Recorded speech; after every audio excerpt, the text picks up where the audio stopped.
episode of the Heirloom Library. And today it's still kind of rainy and gloomy out. So I thought I would talk about a book that I always have loved. And it's got a lot of humor, and in fact, sometimes I just honestly had a good belly laugh of some of the descriptions that this gentleman had. It's The Best of James Herriot, Favorite Memories of a Country Vet. And this was his memories of the 1930s, 40s, and 50s of Yorkshire, England, just, you know how you come across a writer who has just such a wonderful knack of that descriptive writing that as soon as you start reading, you're transported to wherever they are writing about. And he always struck me as somebody like that.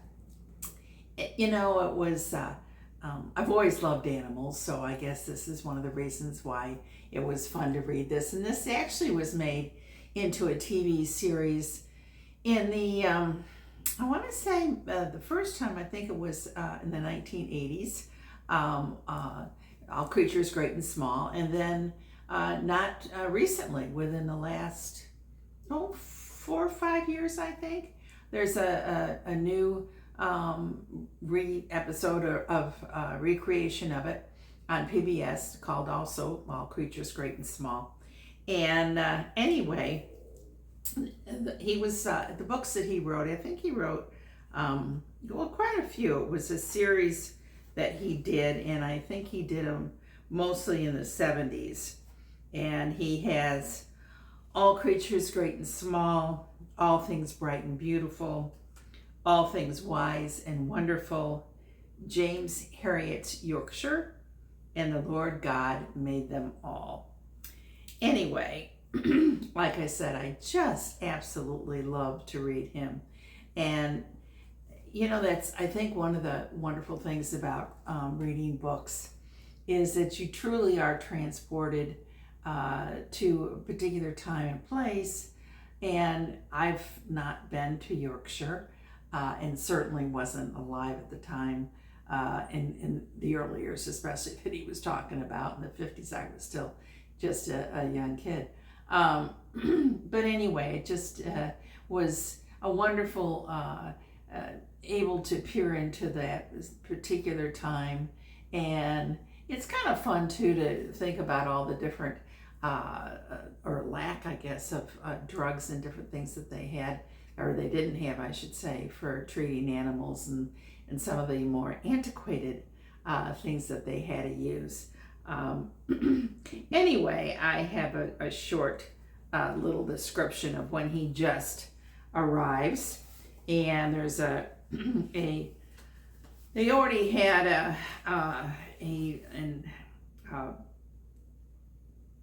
veterinarian that had been there for, I guess he'd been Mr. Farnan had been there about 5 years. And so he had put an advertisement in and hired what he goes through here is James Herriot. And so anyway, they are going into a visit. And so they get into Mr. Farnan's car, which was, looks like it was a rather dilapidated vehicle. It says, outside the house, Farnan motioned me towards a battered Hillman, and as I moved around to the passenger side, I shot a startled glance at the treadless tires, the rusty bodywork, and the almost opaque windscreen with its network of fine cracks. What I didn't notice was that the passenger seat was not fixed to the floor, but stood freely on its sledge-like runners. I dropped into it and went over backwards, finishing with my head on the rear seat and my feet against the roof. Farnan helped me up, apologizing with great charm, and we set off. Farnan was an unorthodox driver. Apparently captivated by the scene, He drove slowly down the hill, elbows resting on the wheel, his chin cupped in his hands. At the bottom of the hill, though, he came out of his reverie and spurted to 70 miles an hour.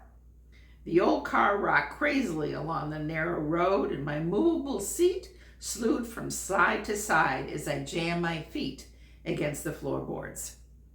Then he would slam on the brakes, pointing out some pedigree shorthorns in the field, and jolted away again. He never looked at the road in front. All of his attention was on the countryside around and behind him.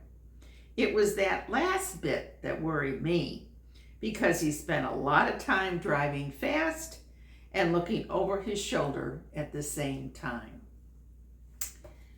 The other thing in this particular book, and obviously this is a compilation of different stories that he wrote, it's really wonderful. It has some illustrations in it, and it has, which I particularly like since I had not been to Yorkshire.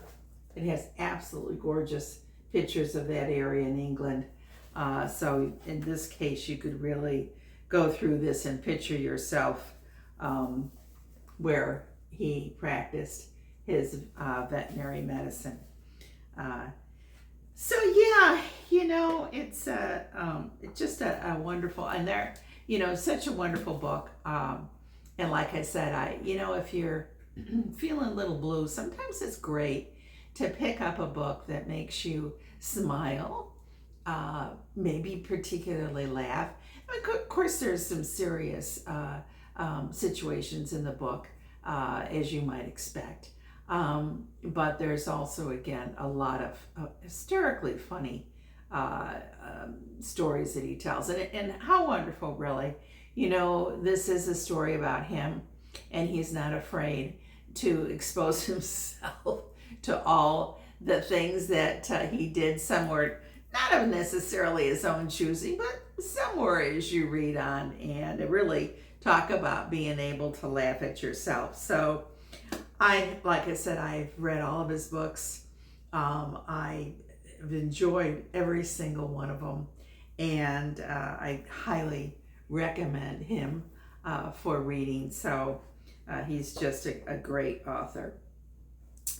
One of the other things that I wanted to share with you is I also have an Etsy store, and in addition to a lot of which I've already shown my antique books and such, I also have a lot of antique china and silverware and glassware and textiles. I have tons of lace, and these are all things that were handed down to me that I want to now sell and let somebody else have them go to a good home.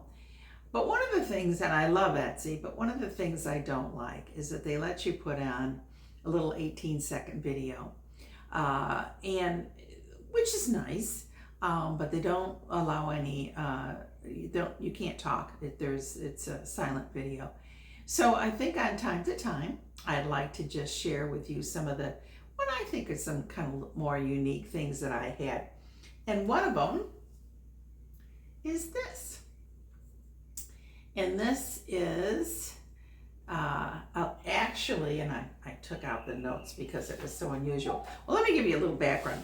First of all, I could never understand what this was. I would constantly feel it, and I knew it certainly wasn't porcelain, but I knew it wasn't pottery. It just didn't feel like pottery, and I couldn't figure out for the life of me what this was. And I would look at it, and of course it's a blackish gray, and it's got engraving on the side, and then when you see the engraving, it's almost the background is almost white. And it has a description, Pieter del Marmont. So anyhow, I did find what this was, and this is a Dead Sea stone cylinder from the mid-century Judea Souvenir. I think I said that right. And it's an engraved pilgrimage keepsake.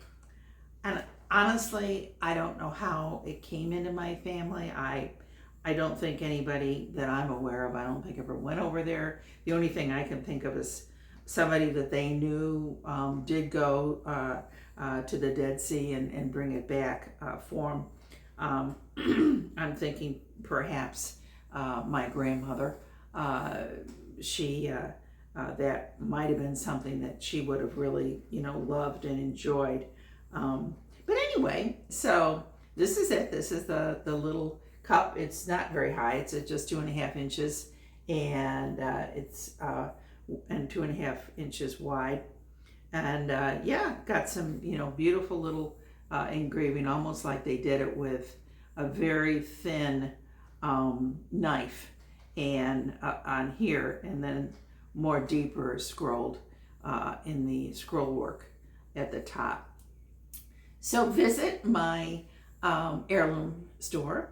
It is called the Heirloom Shop, and so I'll put a link in the video for you. So thank you for that.